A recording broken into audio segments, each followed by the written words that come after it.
মিথা চক্রবর্তী ভালো মানুষের সুযোগ নিয়ে দীপার সাথে যায় অর্জুনের বাড়ি, কিন্তু ভালো মানুষের অভিনয় আর কতদিন বা চলবে দীপা ঠিক ধরে ফেলেছে। নমস্কার বন্ধুরা, টলিউড গল্প ইউটিউব চ্যানেলে আপনাদের সবাইকে স্বাগত জানাই। এই পর্বে পিতা চক্রবর্তীর মুখোশ খুলে দেবে তিস্তা।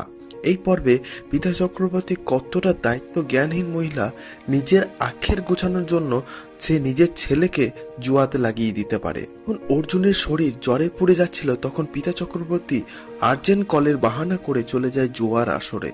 কিন্তু দীপা ফলো করতে করতে গিয়ে হাতে নাতে ধরে ফেলে পিতা চক্রবর্তীকে, কিন্তু তাতেও নাটক করে যায় পিতা চক্রবর্তী।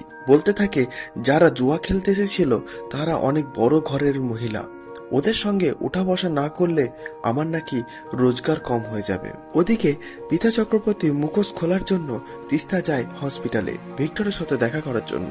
ভিক্টর তিস্তার কাছে ক্ষমা চায়, কিন্তু তিস্তা বলে আমি তোমাদের দুজনকে কোনোদিন ক্ষমা করতে পারবো না, তোমাদেরকে দুজনকেই জেলের ঘানে কাটিয়ে ছাড়বো। ওদিকে তিস্তা প্রলয় অর্থাৎ জেঠুর সাথে দেখা করে পিতা চক্রবর্তী ও ভিক্টরের সম্বন্ধে সবকিছু বলে দেয়। এটাও বলে আমাদের বাড়ি বিক্রয় করে সব টাকা আত্মসাৎ করবে বলে আমাকে বিয়ে করেছিল ভিক্টর। ওদিকে জয় দাদার ছেলেকে অর্থাৎ সূর্যের ছেলেকে ভুলিয়ে রাখতে পারছে না, তাই সে ঠিক করেছে যে আশ্রমে দিয়ে আসবে। কিন্তু এতে বাড়ির সবাই আপত্তি করলেও সে কিছুতেই কারোর কথা শোনে না, সে নিয়ে চলে যায় বাচ্চাটিকে। আপনাকে ছোঁয়া আজকের পর্ব এই পর্যন্ত। আগামী পর্ব দেখার জন্য চ্যানেলটিকে সাবস্ক্রাইব করে রাখবেন, আর যদি ভালো লেগে থাকে তাহলে একটা অবশ্যই লাইক দেবেন। আবার দেখা হবে কাল।